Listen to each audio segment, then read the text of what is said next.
And we are live. Good morning. Ooh, that was cheery. I like that one. I'm just like, we're live. It's Saturday at 8:30, like it always is when we do this. I have iced coffee this morning. So... I got my tea, but I'm still waiting for it to cool down. Like, I got the top off and everything. My boyfriend makes cold brew, and let me just tell you, during the summer, I don't think I'll ever just have regular drip coffee again. Oh wow! Though cold brew, it takes a lot for cold brew actually, because it's with cold brew you gotta like make it, and then you have to pretty much. Sometimes people pour it in ice cube trays and use that for the ice, and then also put it in the fridge and everything. So it's like a night before event thing. Or his process, it's like 20 hours. Oh God. So I actually need to put some more on because I'm almost out. But it's like a jolt. Like, it doesn't take long for it to be like. So it's like a full-on intravenous situation. Yes, and I'm like, okay. Got my coffee. I'm gonna sing "Good Morning." That explains so much, man. Plus, it's not hot, which is, as the weather gets warmer, you're like, I need my energy, but it's too hot for me to have a hot cup of coffee. I think it's I think also because with hot you sip on it, so therefore you're not getting caffeine. Whereas cold, you can actually chug down it. Yeah. Oh yeah. Hi, Kendra. Hi, Nina. How are you doing? We are in it. Well, I'm gonna get a timer. Oh yeah. I already got the banner ready. And I can even post. Actually, I should probably pull up the actual YouTube stream so I can pin the comment as well. This plan. I'm slowly like doing the same things that you've taught me to do. How's everybody doing today? Yeah. I'm in a good mood. Like, I feel like it's like a good day, and yeah, I haven't started my YouTube video that airs on Wednesdays yet, and I've been meaning to. I want to like actually batch film the Wednesday videos, but that takes a lot of planning and time. Hi, Maggie. How are you? Hi, dear. Oh, wow. 6:30 and you're ready? Bless you. All right. Chores are already done. Love it. Oh, I'm envious. Got the timer. Maybe I should sign into StreamYard. Yeah, that's a good idea. Yeah, how are you doing? I'm excited about today. Ow, Dobby with the claws.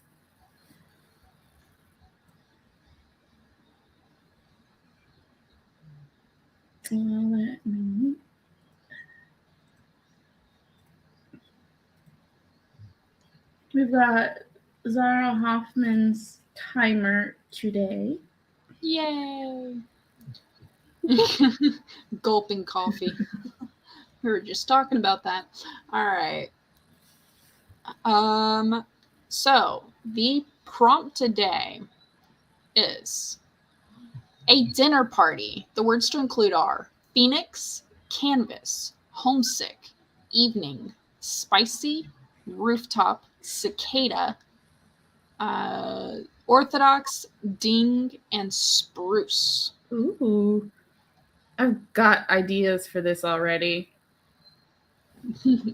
That's actually pretty good. I'm also going to pin in the comments. Love it. Where's pin message? There we go. And then I got the little scrolly thing. And I also I was planning ahead, and I even put my pulled my Word document up and already copied and pasted the. Look at you go. I know, like who is this person? I'm not accustomed to this prepared person. I don't think we've met before. We both also got here like early. Yeah. I think we were just both starved for like conversation. We're like, I want to talk to my friend. I feel like I haven't seen you in ages. I know, like now we only talk like once a week, and I've been meaning to co-work, but usually I'm like working at random times, and I also got to deal with a kid. Well, Mondays and Tuesdays, there's a bunch of stuff that I need to catch up on now that I'm out of school. Yes. And yeah, so we should do that. All right. It might honestly, as much as I hate to put it on you, it might take you going, hey, buddy, you want to do the thing that we've been talking about for weeks now? Yes, I will do it. Also, Dobby just got up here and started trying to steal stuff off of my desk. Like he'd be so cute and cuddly, and he's like, let's just be friends. And then he starts to destroy my desk. Oh. Hi, Mr. Landis. How are you? Hi.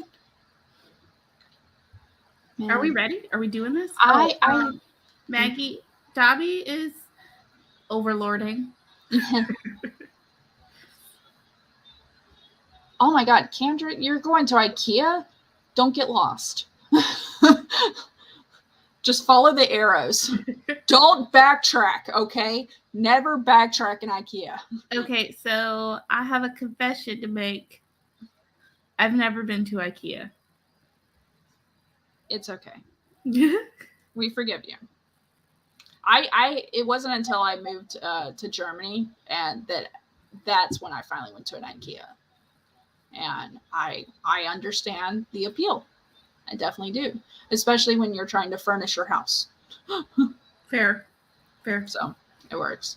But okay. All right, I'm ready. I got no clue what to write, but I'm sure I'll think of something. You will think of something.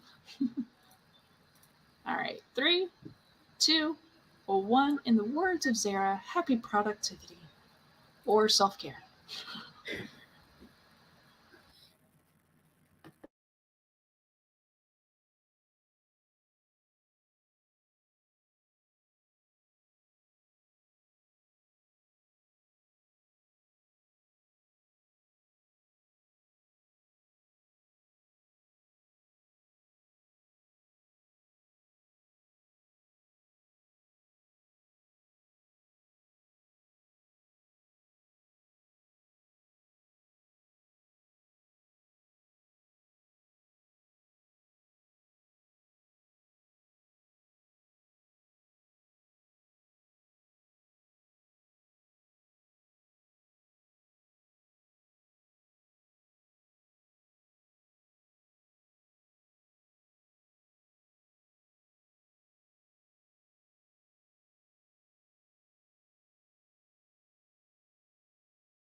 Oh my god, I need like another 30 minutes. I did not even. I also, yeah. Like, okay, so I did use that word at least. Like, I've used 4 words. Oh no. I used all the words, but I have another 400-500 words. This could be a short story, really. Yeah, I'm at 661 words. Mine could become a short story. It's I got just over 500 words already. I just shared it with you, but and I really like the story. I like the characters. Did you go dark? Yes. Yes, nice. I did. And from a lot of the reading and research that I've been doing, it is in line with that. Mm-hmm. So I feel really good about it. I want to keep working on it, to be honest. Ooh, I love it. I'm adding one word in just because I know that it can fit there. And then that at least gets me to 5 before I send this to you. I will say this. Mm-hmm. The ending that I have written is not the end. This is probably the middle of the story.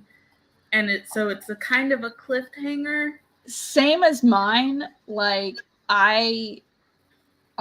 there's more that needs to come, but I think I spent too much time on buildup, but I was trying to figure out how to have this naturally flow. Mm-hmm. And I'm really trying to get it. Where's the private chat? Did you put it in private? Oh, no, email. Mm-hmm.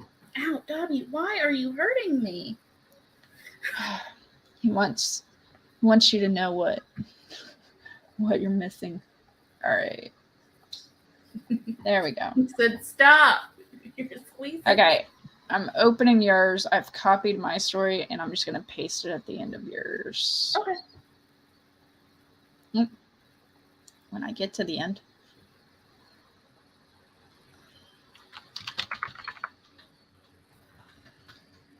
Oh my god, I can't type my own name. One of those days. Right.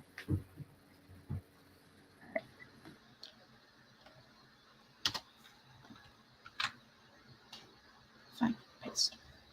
Yeah, paste. Come on. What? Why do I have to click it twice? There we go. God, I hope it didn't post like 3 times. Well, if I read it 3 times. We're gonna be here for a Maggie. while. Okay, so we're not the only ones having this problem. Maggie said I built the opening scene to an entire novel. I love it. This was a great prompt, though. Yeah, I mean, even Adrian from Books by Adrian, he was like, hey, it's a great prompt. And I threw it, and I was like, I can't take credit. This is from a book called Write the Story. The link's in the description. Like, but I'm glad it sparked all of us. And for me, I feel like I'm going to have to explain where I want the story to go, and we might have to workshop a little bit, but mm-hmm. I like that's what we're here. That's what we're here for. That. Okay. Does Write the Story have is it a yearly book that comes out? I don't know. This book came out in 2018, so I don't think it is. I would really like it if they did that, and if they had us be ambassadors. I know. Please. If you are watching this, call me. Piccadilly Publishing. Please. We like your stuff. Like, we're all for it. We'll even help collaborate in creating the prompts. Yes. So. Love it. Okay. I see your story. It looks like it just posted the one time. Oh, thank God.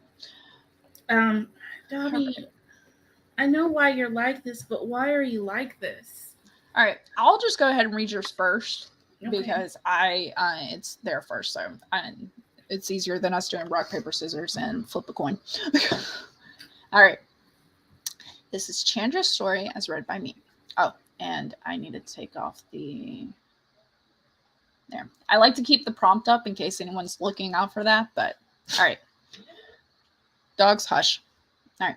The rooftop was awash with the songs of the summer cicada singing in the surrounding grove of spruce trees. Perhaps my satin evening dress was a bit too warm for the weather. I could have been better off in linen or cotton, but how it shimmered in the light and flowed with the soft breeze was too perfect to pass up. People already knew I wasn't the orthodox one in the family. They expected me to wear fur in the summer and white after Labor Day. I always found a way to mix things up, although people did stare. And no one said anything. They were too afraid. What a lovely evening for a dinner party, Miss Klein said.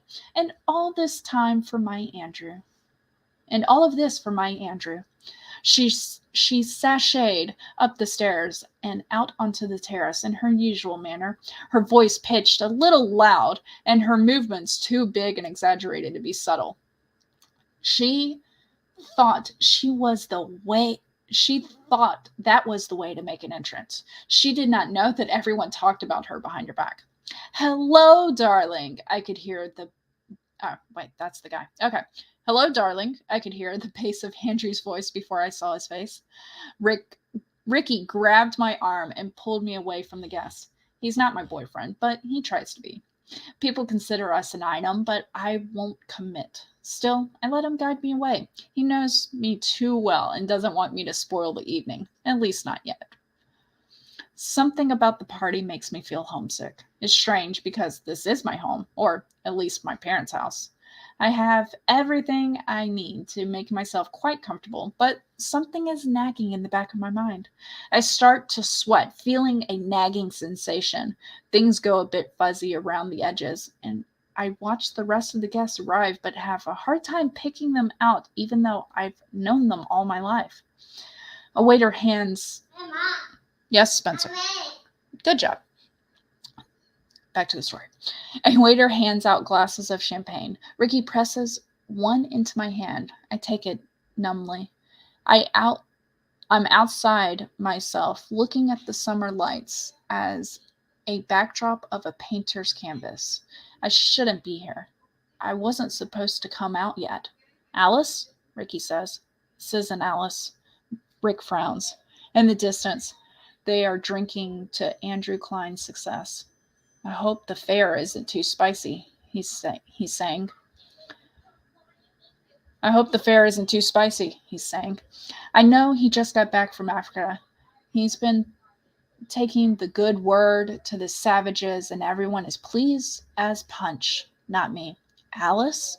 I could hear alarm in Ricky's voice. It's Judith, I say. Then I pull free of Ricky's grasp, turn into the crowd, and start to mingle. What a ding this is, one woman says to Miss Klein. I'm so glad Andrew could take the time to come celebrate with us before he's off to Phoenix. I push past the woman, heading for Andrew.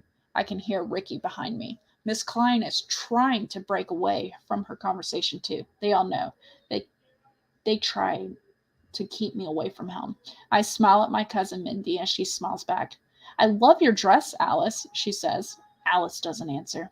When I break through the crowd, it's just Andrew and me standing by the edge of the terrace. He's taken his jacket off, and his collar is unbuttoned just the way he always wears it. He smiles at me. Alice, he says. Hello, darling. It's Judith, I say in a flat tone. I can see the fear in his eyes before I smash the heels of my palms into his chest. It's unmistakable when my nails rake across his face, leaving red gouges across his eyelids and cheeks. He's still too startled to speak when my small hands wrap around his throat. I can hear Ricky's voice calling me back. Judith? His words are hesitant and gentle. Judith, are you all right?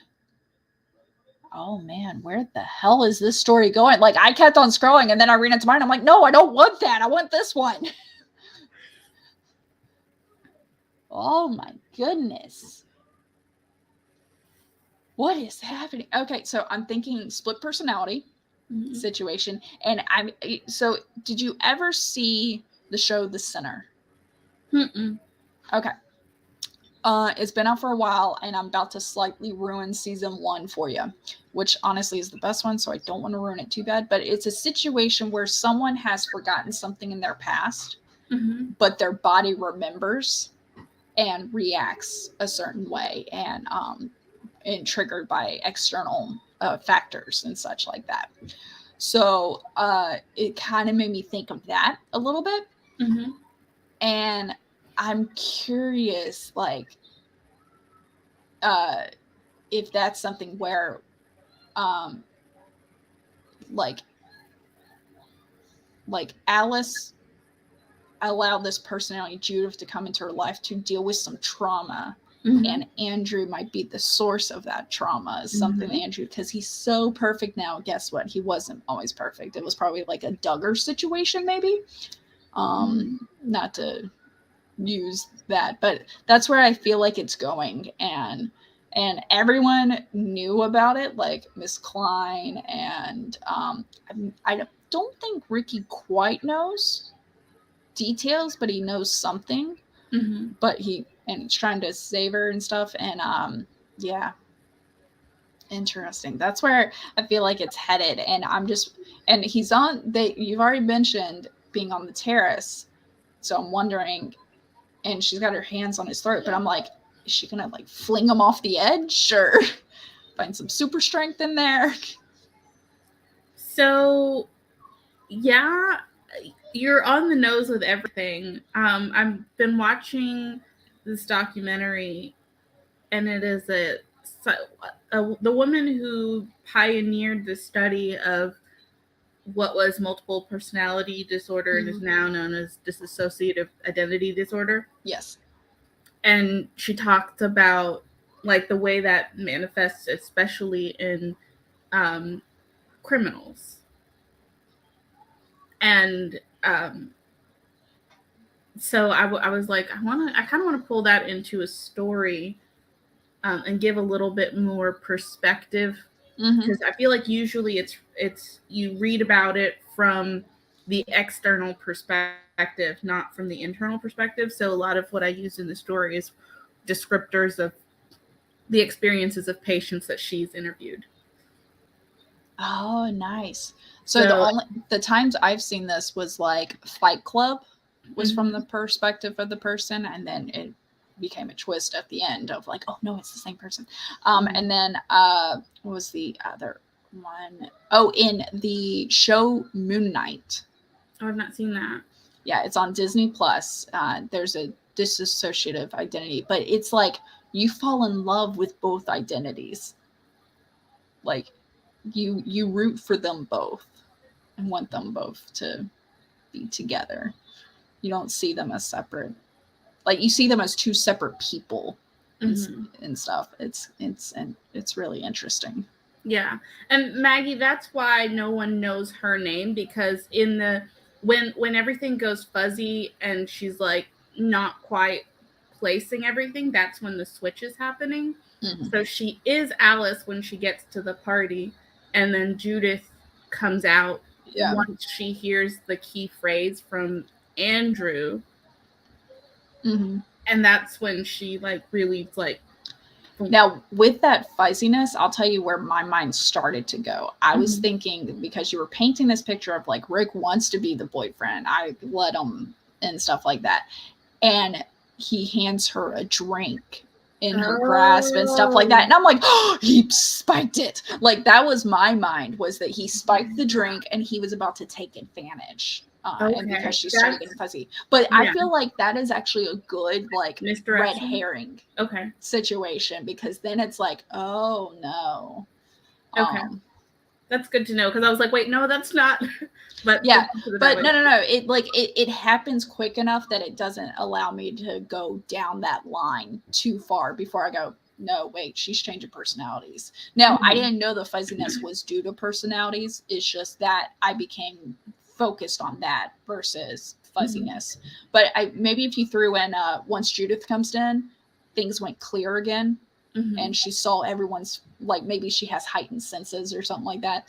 But if you said she got clear when Judith could see clearly or something like that, then that shows a switch, and as well as a I'm better now, like visually and like center of gravity. Well, the fuzziness going away where Judith is clearly in control now. Yes.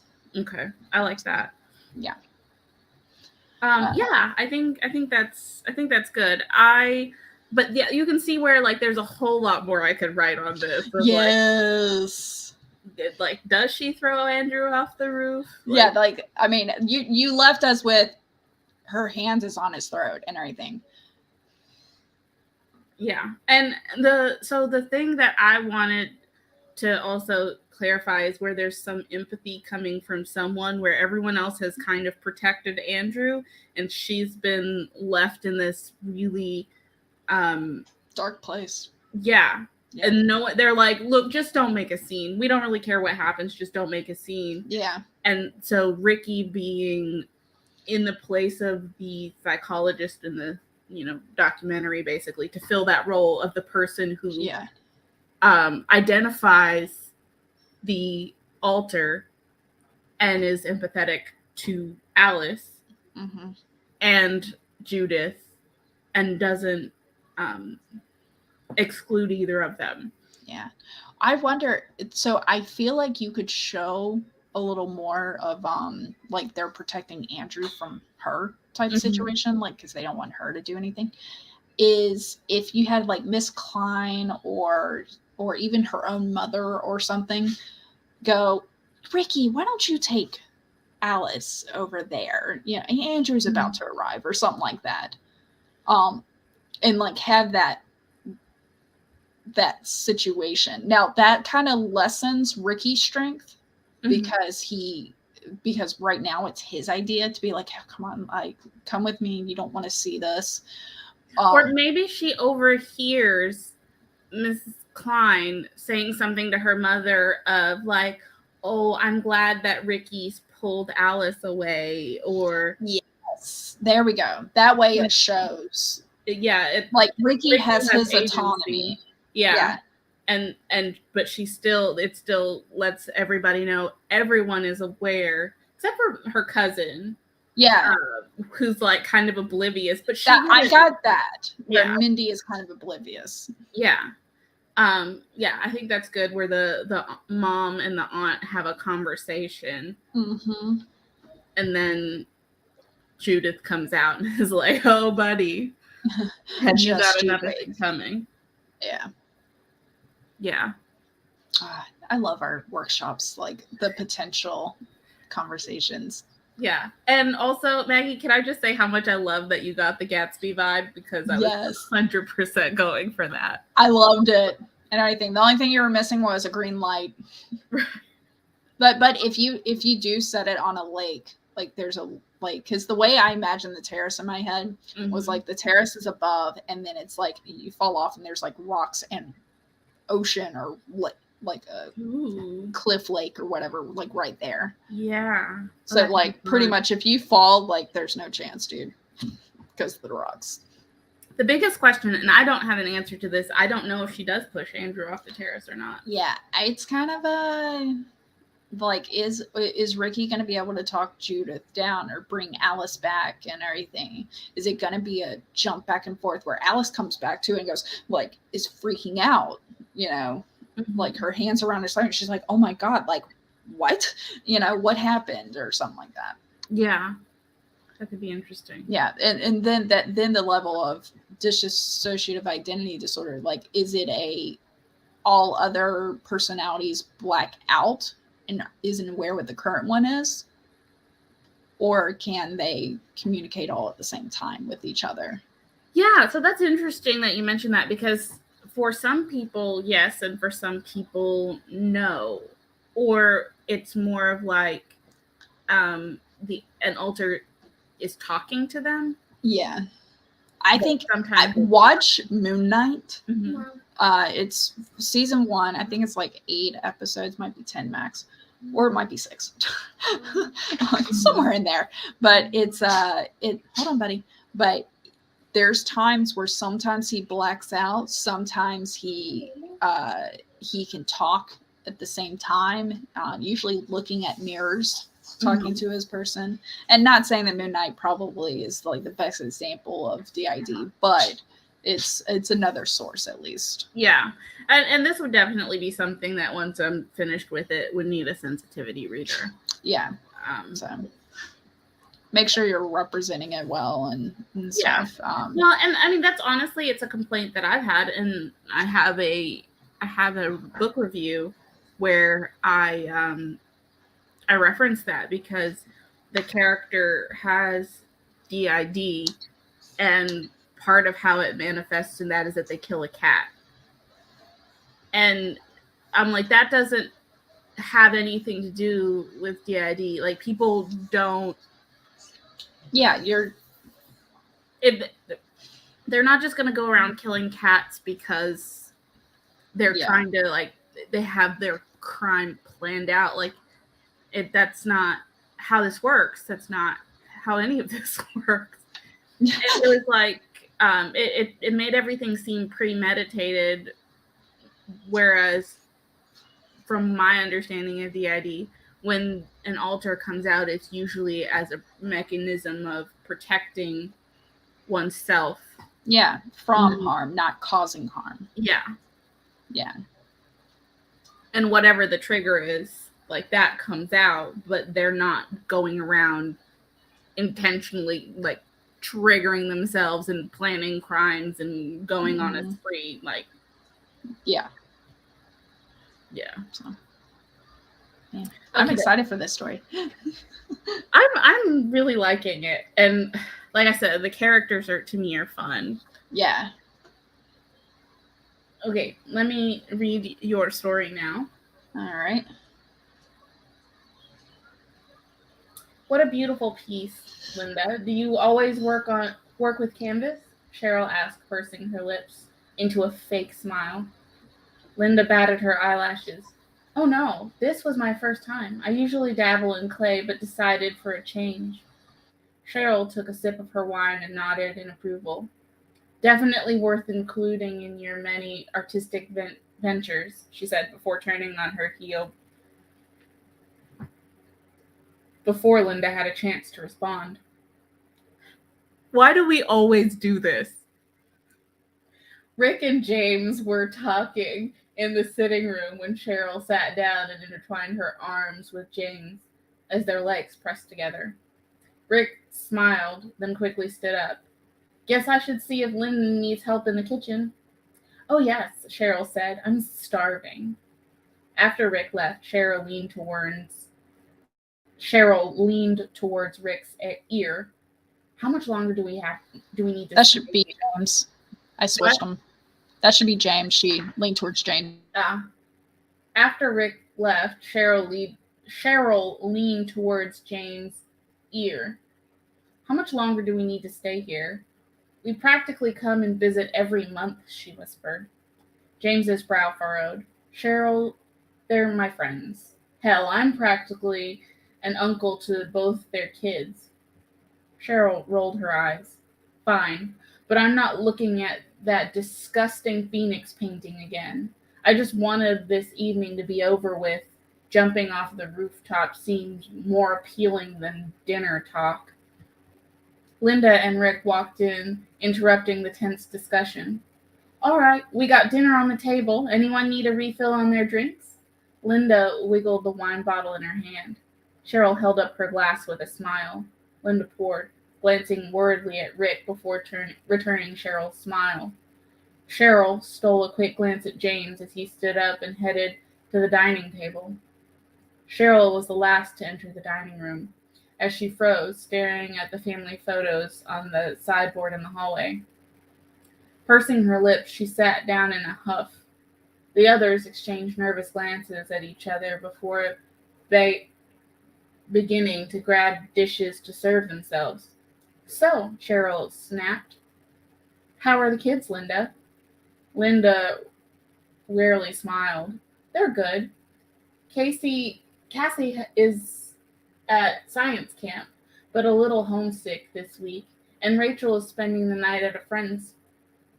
They're both doing great in school and have shown interest to go into law like their father. Linda's smile grew as she looked at Rick and reached to squeeze his hand. Cheryl nodded. So how was the pregnancy? I haven't had kids, but did you have a lot of help from their father? She said as she fixated on James. Linda glanced between Cheryl and James before he spoke. Rick was the ideal husband and father to be. Yes. Cheryl rolled her eyes. Oh, just drop the act. I know James is the father. He has a cleft chin, and so do both of your kids. When were you going to tell me you fucked her? What? I never, James began to say. Stop lying. I'm not a scientist, but I remember recessive and dominant genes, not to mention how babies are made from biology. Cheryl's voice grew louder. Oh, snap. Oh, snap.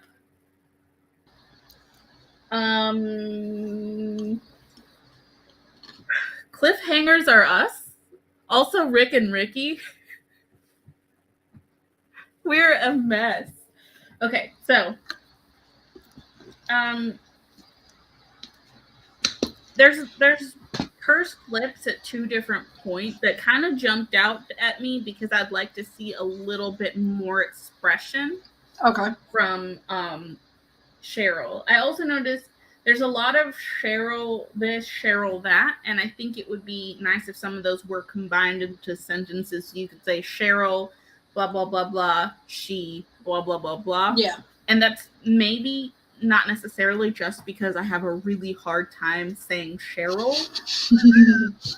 I don't know why. I would like a little more tension between James and Rick. Well, here's the thing. So the rest of the story is like Rick and James were friends, like childhood friends and stuff. Rick is actually sterile, and he couldn't have children.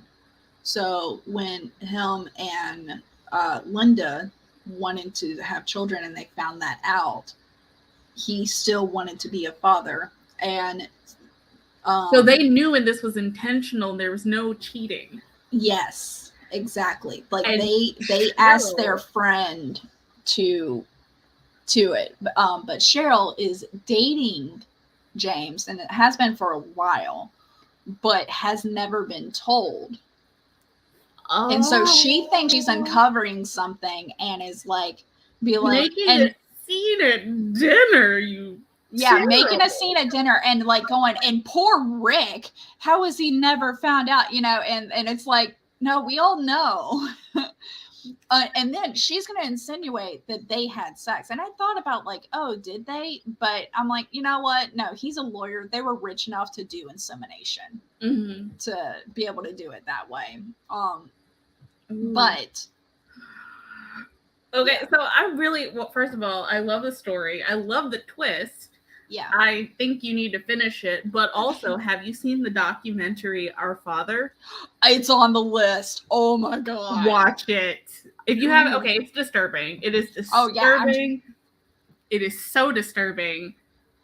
But this is giving Our Father vibes.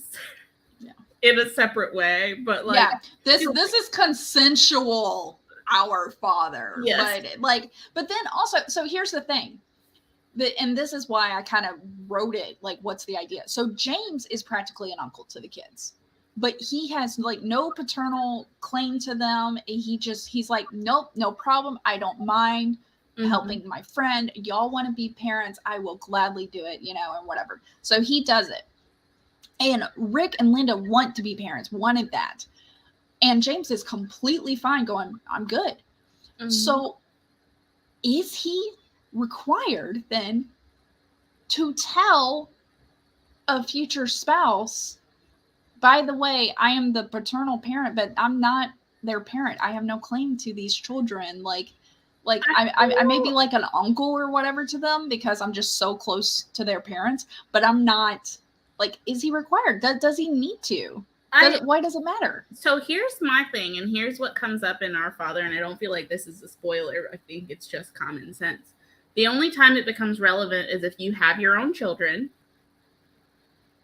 and they don't know who they're related to. True. Yeah, like especially I feel like that is very important when it comes to a situation of like needing transplant type stuff. Medical histories. Yes. When your children start dating, they need to know who they could potentially be related to.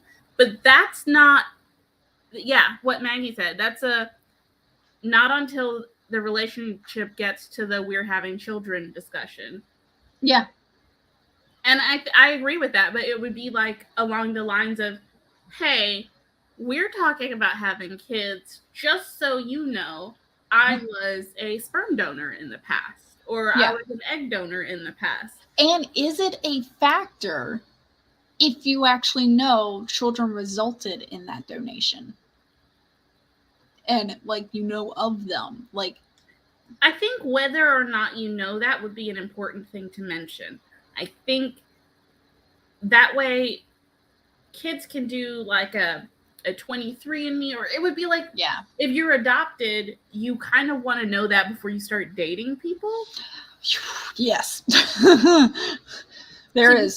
You can do those kinds of and it's not comfortable, but you can do those kinds of steps in advance so that terrible, awkward things don't happen. Yeah. So I met one of my cousins through school. Like, we were in the same friends group, and they were a year younger than me. And for the first time, like, we hung out, had slumber parties or whatever, like at another friend's house. And then finally she came over to my house, like was actually driven by her parents. And her parents like, oh, this is where your friend lives? This is where my cousin and my father's name, it lives. And then so she comes to my room and goes, Natalie, I think we're related. And I'm like, what? And it turns out that all the like family reunions that we had, like the years that we couldn't make it were the years they could, and vice versa. Mm-hmm. And we were going to the same high school and never knew it. What Maggie said here, there's been some situations like that. Oh my gosh. Because people don't know. Yeah, no, dating. It's like being grossed out and heartbroken all at the same time. There's been a few movies and stuff. Like, there was a real famous movie where this guy and this girl were dating, and it turned out they were brother and sister. But then he found out they weren't brother and sister. And he kept on, like, when she moved on and was trying to date this other guy, and he kept on trying to show her, like, we're not siblings. But, like, even the plane that said we're not siblings, somehow the knot got taken off, and it said, we are siblings, marry me, or something like that. And, like, it was a comedy of errors of constantly where she's like, oh my God, he knows we're related and he's still trying to get with me. And it's too creepy. And then at the end, so it turned out that he had a huge crush on Barbra Streisand, like, and had a poster of her in his room, and he's a teenage boy. Well, it turned out at the end of the movie, that's his mom. He was adopted. And so after, she's like, honey, didn't you used to? And he's like, don't. Oh, that's terrible. And I forget the name of the movie, and the actors, like, they were famous in the 90s in the sense, like, they were both in the American Pie films, like, as side characters and stuff, but it was just so funny. So that happened. But yeah, this whole situation, I've seen, like, switcheroos, movies and stuff like that. But yeah, I think my favorite line that Maggie said was, I like how she has all the facts but none of the truth. Like, and I thought that was perfect. Everything. Yeah. I think we're going to have to I'm gonna need chat to jump in and give cells for the next one. So I want to make sure that we have plenty of time to workshop the next ones. Yes. Let me get set up for the next timer. Yeah. And then what I want to do is I'm gonna open up my email. Oh God. So as people are getting their numbers in or whatever you want to call it, I'm gonna actually, Mama Maggie sent me hers. I want to read it. Ooh. So hopefully I get this. All right. All right. Oh God. Try not to squirm. Prudence picked at. Come on. There we go. Sorry. Windows popped up. Trying not to squirm, Prudence picked at the spicy prawns with the head still on, pushing them around on the plate. She thought they looked like bugs, poisonous, toxic, murderous bugs of the sea. The evening couldn't be going worse. She reminded herself over the clicking symphony of cicadas in the cedars on one side and the busy traffic on the other. The rooftop dinner party was quickly turning from a serious event to comedy as everyone shouted over the noise in polite conversation. Martha looked at her and then her plate, then her again. Prue pretended not to notice as she glanced at the large freighter sounding its horn from the river.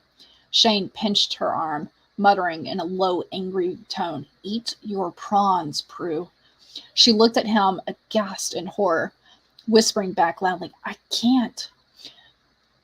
There was a ding of a bell, and everyone put down their fork and leaned back in some weird Orthodox tradition she didn't know. Her grandmother often had dinner parties with other academics, strayed soirees, and with civil chatter about this thing or that, but Shane's mother took it to a whole new level. Suddenly homesick, she wanted nothing more than to flee this place and return to her canvases and stained glass. The Phoenix theme she was putting in this semester's work was some of her best yet. She held her breath, and the server leaned over her shoulder to put a bowl of something pureed and reddish. She could only pray she didn't spill any of the expensive white dress. She could only pray that she didn't spill any on the expensive white dress her future mother-in-law purchased for tonight. Touching the spoon of soup to her lips, she lowered it quickly as they went numb, discreetly pitting the sip into her napkin. "What are you doing?" Shane hissed. "I can't," Prue started, then Hillary demanded, "Is there a problem with the food, Prudence?" Prue wanted to shrivel under the table because suddenly everyone was looking at her. The clink of spoons and the click of cicadas seemed to cease. "It's lovely, Miss McLean, and smells wonderful, but you aren't eating. Not a single bite." The tone was somewhere between an insult and accusation. During her desperation, doing her desperate best not to cry, Prue bowed her head and murmured quietly, "I'm allergic." Speak up, sweetheart." Speak up, sweetheart." Shane patted her arm. I'm sorry, Mother." She's so soft-spoken. "Prudence, we didn't hear you." His tone was sharp and patronizing as she resisted the urge to choke ungracefully and embarrass him. His eyes were anything but loving. At that moment, her sister's fire ignited in her soul, exploding like flames as she created in acrylic and glass at the university. He pinched her arm and she stood up, bumping the table and sloshing the thick red soup into the table. Throwing her stained napkin over it, she snapped at him as her throat tightened. "How could you not tell your mother I was allergic to seafood? I could die just sitting at this." She turned fiery but apologetic eyes to the shocked host. Realizing what she did, she could hear her grandmother's ghost scolding her for her outburst of being uncivilized. Clutching her throat, she apologized, squeezing out the words with the last of her breath. "I'm so sorry, Miss McLean. You planned an amazing dinner for our engagement announcement. Thank you so much. But I need to go to the hospital now." She made it to the steps of the table before she collapsed. In her last moment of gasping consciousness, she realized it was Shane's brother, Craig, who caught her. Call 911, Craig bellowed. Then he snarled at Shane. She's going to anaphylaxis, you fool. Oh, God, Prue, I'm sorry. Wake up, breathe. Sweetie, don't die. I love you. Shane pled impotently as someone shouted the ambulance was coming over the razor of bugs. Man. I still don't like Shane, though. I will say. Yeah, Shane can just kick like rocks. In my head, it's like a sliding doors situation, or not sliding doors. What's that movie where Sandra Bullock? Yes, pretends to be the fiance of the guy that's in the coma, and then she falls for the brother. Yes. We were both thinking the same thing. I love it. Also, though, that's terrifying. Yeah, and I'm surprised she ate. Like, why did it touch her lips? Or maybe she was trying to make it touch her lips so that it'd be like, hell yeah, I'm eating, but she wasn't, I guess. Mm-hmm. And she thought that was okay, but it wasn't. That's what I'm guessing. But otherwise, I'm like, why did she allow it to touch her in any way, shape, or form? Yeah, well, and I mean that. Yes. Wait, Craig or Shane? Because Craig, I don't want to die. Craig, I want to get with. Yeah, she didn't know the soup had seafood in it. Oh, okay. Yeah, I have a couple friends who have anaphylactic reactions to different things, and that is terrifying. Yeah. But also, as a friend of a person who has those kinds of sensitivities or allergies, I feel like you learn to start, like, if you're actually their friend, you learn to start reading ingredients, or you're like, don't touch that, don't eat that. I've got to wash my hands. Don't Shane drink is a POS for, like, because he knew. Why did he not tell his mother? Why didn't he tell his mother? Why is he trying to get her to eat? Yeah, like, why this whole, like, safe face, mm-hmm. You're insulting. Like, I feel like to get to the engagement party, it's got to, the way this story would work is that it's got to be set in, like, older times to where women couldn't really speak up for themselves. Because if it was set now, everybody in the family would be like, oh, Shane. Yeah. Yeah. I mean, I can't, no. Because I do feel like that. If you know your friend's allergic to something, you're like, hey, that has peanuts in it. Don't come near that. Or like, man, Mama Maggie's planned this whole thing. So Craig is gonna die. Shane lives. And her sister is gonna beat Shane up. Prue's sister. I like that. Okay.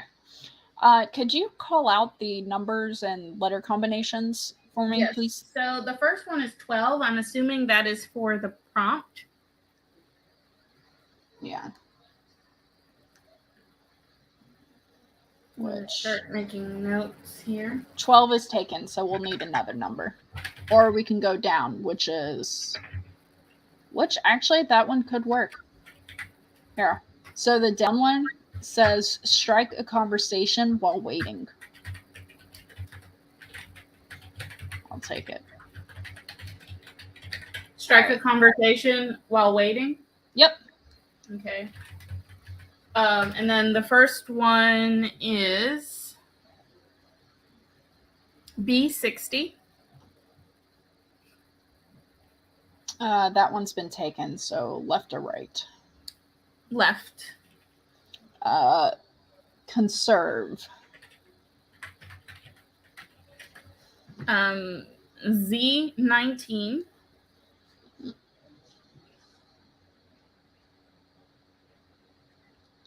Channel.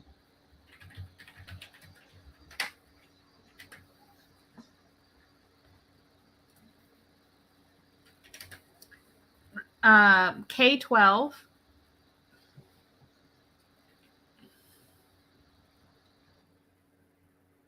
Royal. Royal. Mm-hmm. Royale. Well, what royal without the E. There we go. Always forget there's an E at the end. So Royal. Yes. Okay. H42. Hey, cat. Thank you. Up, down, left, or right? Down. All right. Mark. We need 6 more. All Drop right. a number and letter A through Z, 1 through 60.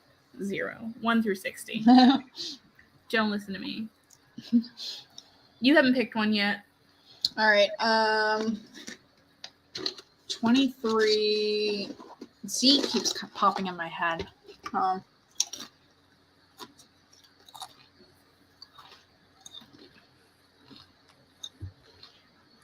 Meadow. Mom.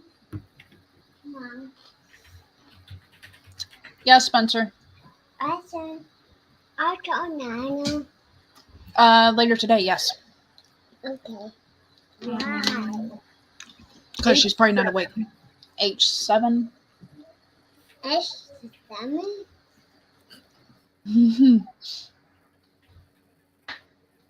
Play. Play. Yep. I need 4 more. 4 more? Mom. What? Dad went to golf. Oh, Oh my god. that spicy. Okay. Yeah. That spicy. It's not spicy. Wait. My son said salt and vinegar chips are spicy. All right. I'm thinking, all right, I say 19. What letter do you say? P.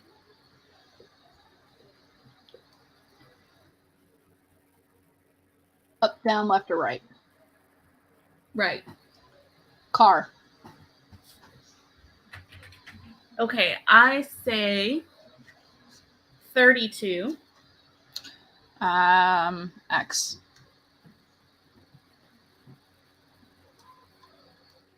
32. Taxi. Taxi. Yep. We need 3. 2 more. Okay. All right, let's do 44. You pick a letter. K. Okay. Rot. Oh, no, not rot. Nose. Let's do I, and you pick a number. All right, I 22. Quit. Okie doke. And what's our challenge? Oh God, I always forget the challenge.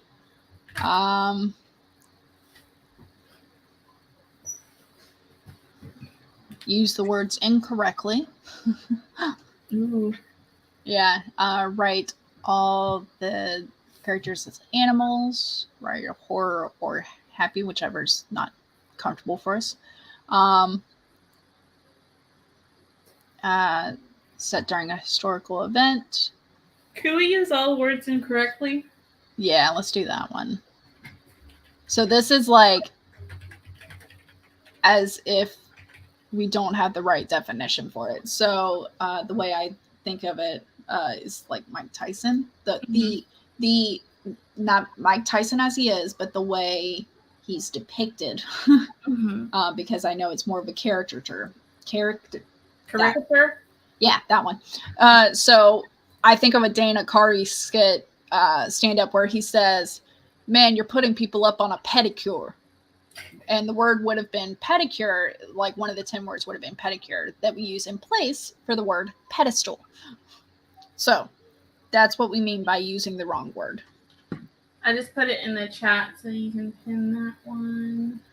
Perfect. Also put it in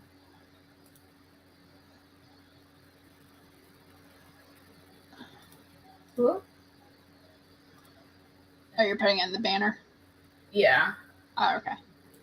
Then I will jump back and go to... Oh, wait, no, I messed it up. Oh, you messed it up? How? I put it under the ticker, not as the... Oh. We can copy and paste. And okay, so pin the new message. We'll have to do that in dialogue because I can feel my grandmother's ghost scolding me already. Scowling. All right. Banner.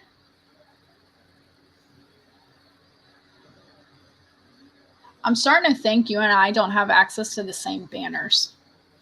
Do we not? In. Yeah. Okay. Well, I will leave it and let you... I'm copying and pasting. Okay. Copy. Edit. Paste. All right.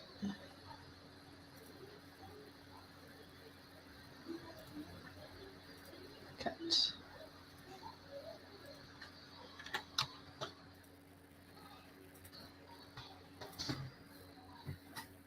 Save. Show. And then edit this one.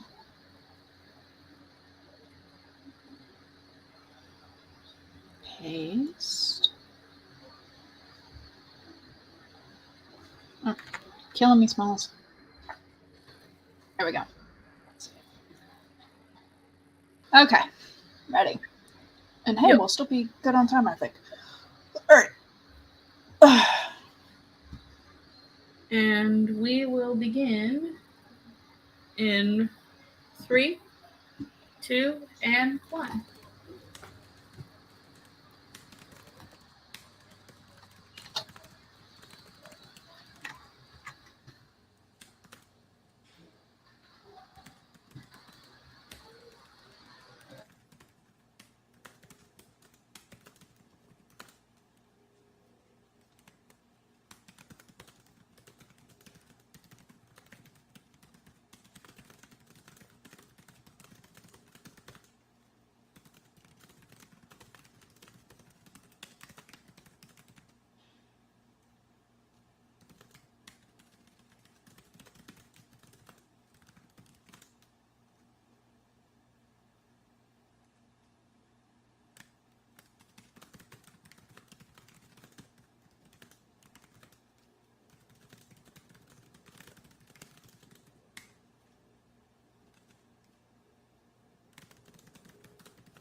Okay.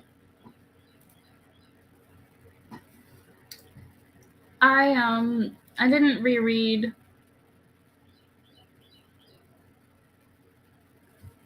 I didn't reread anything because I hate my story, but I did it. This story was a lot harder than I thought it would be. Like the words, I didn't expect it to be that difficult. It was challenging, and I also don't love the story, but that's not what the challenges are about. Yeah. Sometimes. I think this is definitely a challenge that like forces you to be creative and stuff, like where the focus is on the words for creativity. Mine is not complete. I have 2 words that I left out. But hold on. Yeah, Spencer. Good job. You won. I left out Royal and Mark so far. I got all the words, but I don't know if the story makes sense. So yeah. My story, well, also it not making sense is okay. I would say my story makes sense. But did you put it in the same words in dialogue? Yeah. Pretty much the words that I did use were in dialogue. Same. But I ended up going a route with that.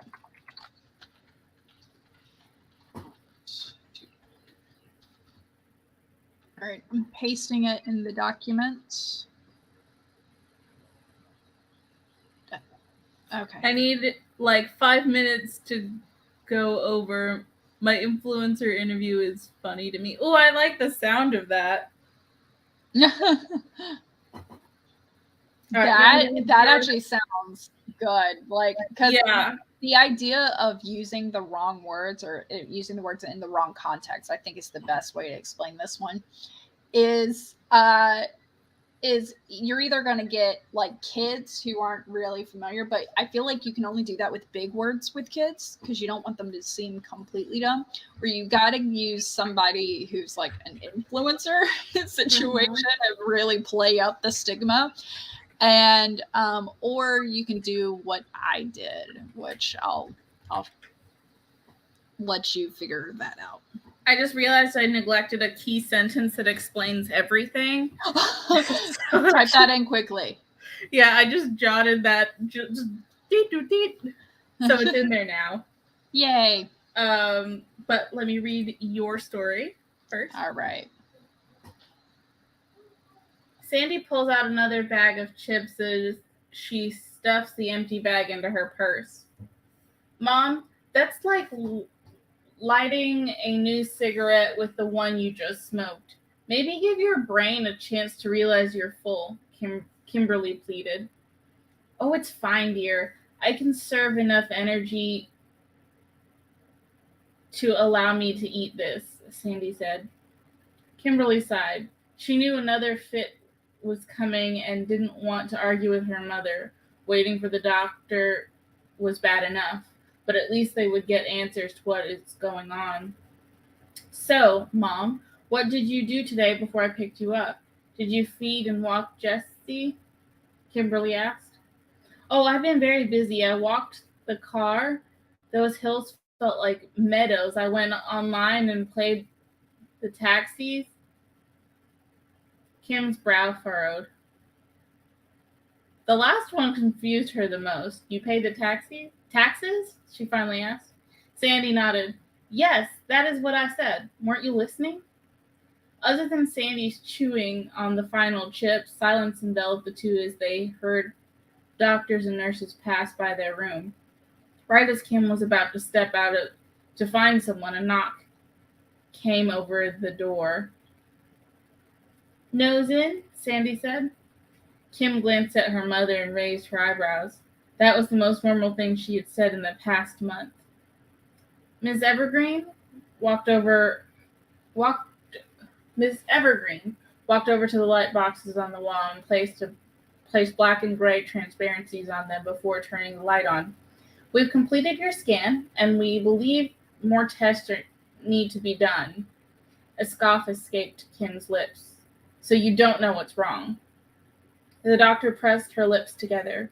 We have an idea, but we like to have 2 or 3 tests to confirm before we begin any treatment. Sandy patted Kim's leg. See, sweetie? They just want to quit first. Kim stared at the doctor and inclined her head to her mother. There is your second confirmation, so I guess you still need a third to confirm what? Miss Evergreen, the doctor began to say. I'm Miss White, but you can call me Kim, Kimberly said. The physician nodded. Kim, may I speak to you outside? Kim stood up. I'll be right back, Mom. Sandy nodded as she pulled out fruit snacks. All right, dear, I'll be right channel. Once the door shut, the doctor explained. We suspect your mother has a glioblastoma. Kim pressed her lips and turned her head. It is an advanced form of brain cancer. I see it, and I like the randomness of the placement of the words, where you're just like, but also the acknowledgement of like none of this makes any sense. Mm-hmm. And it's just enough where you can kind of pick out what she's trying to say. That was the hardest part because I didn't want to like make it completely confusing. Yeah. And everything. I wanted to be like you said, where you could still figure out what she was trying to say. And I think if anyone catches themselves in this, try to grab cliches, even though I'm against cliches. But if you grab cliches and change the word out, then you kind of know what the person was trying to say. Yeah. Yeah. I thought that was really clever. I feel like I did something similar, but this is a difficult challenge. It is difficult. I wish we didn't specify, or I didn't take it as every word had to be wrong. And everything. Yeah, that would have made it easier. I kind of ran into that too. I did all of them incorrectly, but I also feel like it does take something away from the story when you can't just pick and choose or like use one of the words incorrectly instead of all of them, because then you can kind of theme it around that.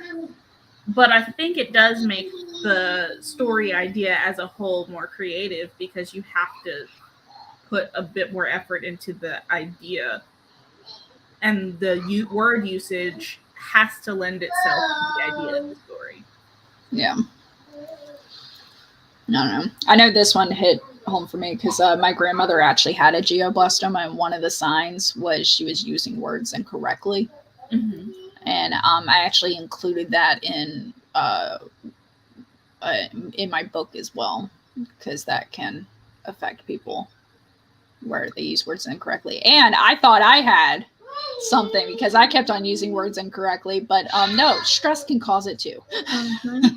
And I was like, oh, okay, I'm just overly stressed. Got it. Thanks for that like moment of terror. Yeah. So that was always fun. Oh, thanks. I don't know how to say your name. Gianna? Gianna, the one. Gianna? Tell us how you say it, please. Gianna the winner. That's where I'm going with. But I appreciate you stopping by. Have fun in classes.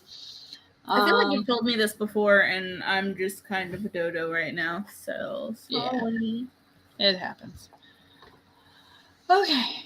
So yeah, you got the gist of mine. I think it's kind of figuring out a Gwen. Okay. Gwenna. The winner. Gwenna the winner. I love it. Okay. So, yeah, I'm glad that the story conveyed. The only thing that I feel like, not the only thing, a few things I'm missing is like describing the doctor's office, but also people kind of know doctor's office, so I'm not sure if I need to, but maybe it invokes emotions with the characters. Like it feels kind of cold and sterile, and not. Or it could be just like familiar because they've been to so many doctor's offices in the last little bit. Switch it. Yeah. I like that. Okay.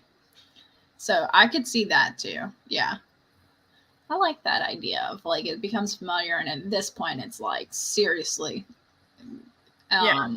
Like, you know, they know the same. They're familiar with all the reproduction prints on the walls and the diagrams of the human brain and like the yellowed plastic models of anatomy. Yeah. And Mom and Maggie, if you want, you can send it to me or send it to but while you're sending it, I'm gonna read Chandra's story, and after we're done talking about that one, if we have enough time, we'll read yours too. Oh, how weird it would be back after the doctor's office after so many years of virtual appointments. Yeah, what if every appointment up to this point was virtual, and then it's like now they can finally come into the doctor's office? That's kind of cool. I like that. All right. But yeah, okay. So this story works. I think that there's just a few little areas that could help make it better. And also my freaking typing grammar crap. Meh. All right. So now, Chandra's story as read by me. All right. Hi, he said, sticking out a hand, accompanied by an easy smile. I hope you won't think it forward of me to strike a conversation while waiting. She scowled at his hand. I don't usually conserve with strangers. Ooh, I like that. He huffed. I didn't mean to roil you up, but it is not really my thing. It's just that this channel number 5 must really be working. Oh my God, I love this story already. He turned away, a flushed embarrassment coloring his cheeks. I don't mean to mark you, she said. A panhandler walked by, shaking his cup in their direction. If you play the man, he won't leave you alone. This time, he turned a downright mean look at the woman. I'm sorry, she said, raising her hands in a placating gesture. I didn't mean to meadow. He frowned, not understanding. You talk kinda quit. What? He asked.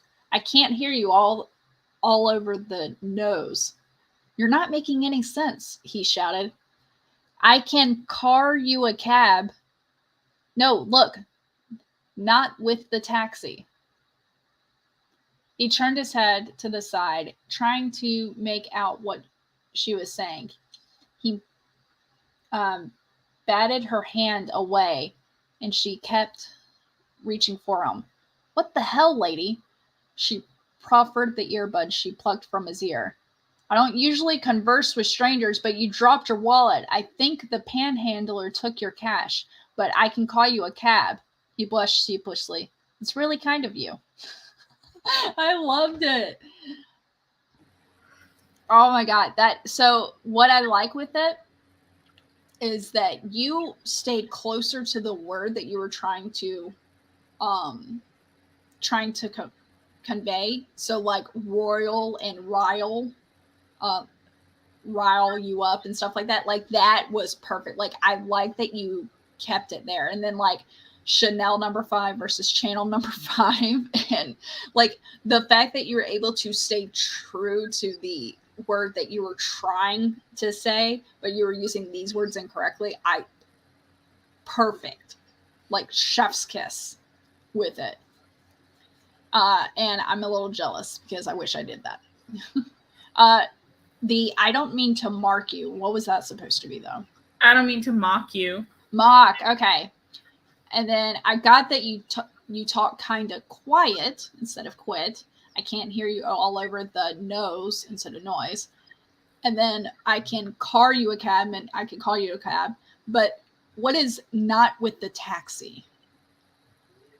What was that one?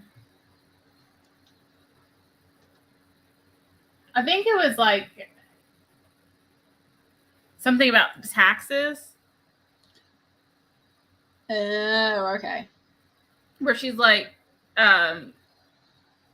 looking at his face, and because he doesn't have cash or something like that, like she's thinking like, oh, maybe he can't afford with the taxes or whatever. Like, I'll call you cab. It's like, it's not a problem. You don't have to worry about it. And he's hearing something, because you need like cash for a taxi. So he's kind of like, what? Okay. I mean, I don't know that last one really made a ton of sense. Yeah, but you had a lot of sense in other areas, so it's not bad and everything. Like that one was just confusing, but the whole purpose, really, like that one can kind of sneak in and stay because all the other ones were just as chaotic, and it was just that was the most. So at this point, the reader would just assume it's wrong situation. So either way, I really enjoyed this one. So, all right. With yours, I think the only way that it could be a little bit better is if we said the guy, maybe he turns down the music on his headphones, but he didn't take them off.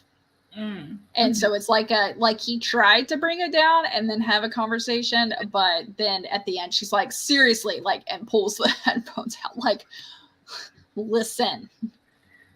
I did think it was funny that he's the one who started the conversation, and then he gets mad at her because he can't hear exactly what she's saying. Yeah. And she's like, here's your wallet. It's empty. You're welcome. Yeah, though I do think it's strange that the story started with him reaching out to her, like offering a hand, like and stuff like that. So it's like, so it seemed weird then that he initiated the conversation to talk to her, and then she was like, you dropped your wallet and stuff, like as if she had a purpose for the conversation when she wasn't really wanting the conversation. That's what threw me off. I think I could clarify it because what I had in my mind is that he goes to start a conversation with her. She's not super into it. Yeah. And then like while he's starting the conversation, he drops his wallet, not realizing it. And he sees the thing is happening, and then she's like, well, let me just help this guy out. But also the part that I didn't put in is like he sees her and is kind of distracted from whatever he's doing, so he doesn't realize he's like so focused on trying to talk to her that he forgot that he still has his headphones in too. Gotcha. Okay. Yeah. But so there's hope for this. There's strength. Yeah, that part's not clear. Yeah. But like I wasn't super into writing this story. I know you weren't super into it, but I feel like it still has this comedy aspect to it. Just like mine went a somber aspect, but I think Mama Maggie's is comedy. Like you can have fun with these things. It's just feeling out and stuff. Like here, it makes me think of this joke that my mom told me, and there is language, but it's only ass. So I've said worse. But so this old man is passing by two older women, like in the little retirement community and stuff, and they have their umbrellas out and stuff as it's pouring rain.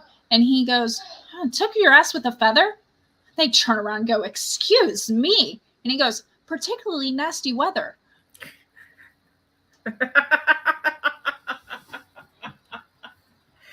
I love that. That's so good. Stuff like that is chef's kiss. Yes, I love that. Like like it makes me think of Pretty Woman, where she's like, "Oh, it was so good. I almost peed my pants." And they go, "What?" And Richard Gere's character leans over and goes, "She thinks it's better than," and then whatever the other opera name is, like Pants or something like that. Penzance or something like that. Penzance or something like that. And they're like, "Oh, okay." And I like that type of stuff. I'm like, man, quick wit. I love it. That kind of stuff is really funny. There is a show, a British show, I don't remember the name of it, where they do that, where it's the difference is it'll be a sentence that's like in English, but they'll read it with Ted an Lasso. accent. Ted Lasso. Yeah. They They did read that. it with an I accent, love that. And it comes out as something else, and you're like, oh, that's really wrong. So it was like, so if I got a pink slip and took my shoes, my work shoes, and throw them in the trunk, you got the boot and put your boots in the boot. Yeah, stuff like that. I'm just like, I was like, man. Okay, so let's read Mama Maggie's and then it'll be time. I know we're cutting close. All right.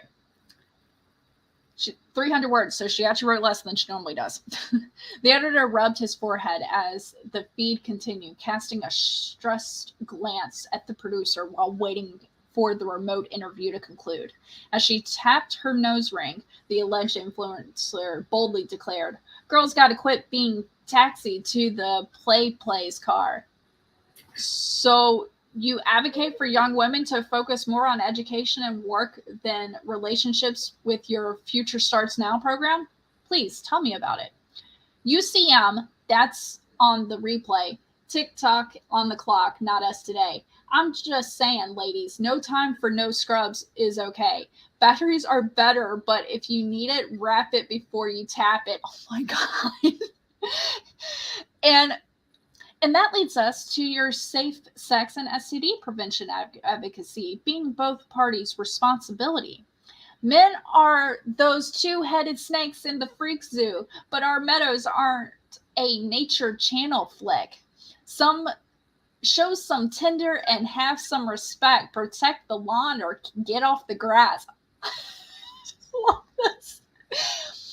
What the heck is she even talking about? The producer gasped in disbelief. After several more minutes of trying to decipher what she was saying, the interviewer ended with, "We have got to conserve our meadows, so we marked it like a tsunami. TMACU. She made a series of gestures and the hand flutters, then patted her breast and pointed to the camera. The view pulled back. The reporter grinned at the camera. "Thanks for the interview, and everyone, TTYL from Menza's Meadow." Was she even speaking English? It sounded like those memes my son is always sending to me on Snapchat. The editor rubbed his forehead again. "You can't show this. She's an influencer with 80 million followers. We're lucky to get the interview," the producer reminded. And there are already 249,000 likes for the broadcast premiere. We're both fired.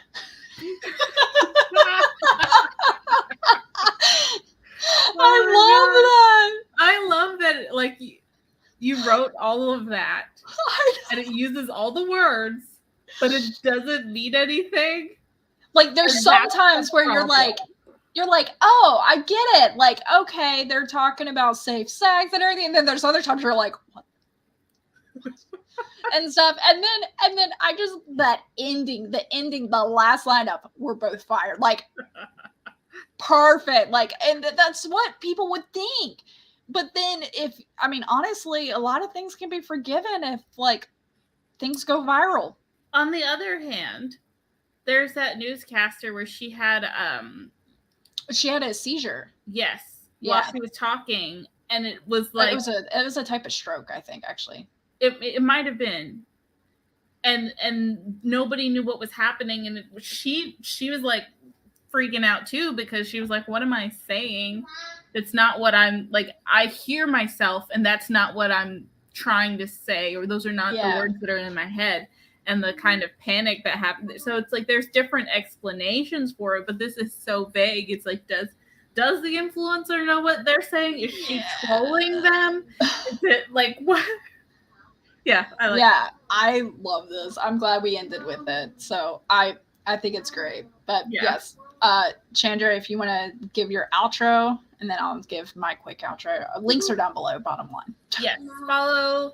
We'll be on my channel next week, 8:30 Saturday morning. Thank you so much for watching. My name's Chandra. I make videos sometimes. I write historical fiction, science fiction, and fantasy, and of course, flash fiction. Lovely to see you all. Happy writing. Hope things are going well. Yep. Natalie Locke. I stream on Sunday nights on Twitch at 7 p.m. Flash Fiction Saturday. Flash Fiction live on Saturdays at 8:30. And I have new Flash Fiction videos that air on Wednesday where I just kind of share my process of from getting the prompt outline to draft. So eventually I will edit all of these. But hey, we're over halfway through and I'm happy. So thanks for coming, everybody, and we'll see you next week on Chandra's channel.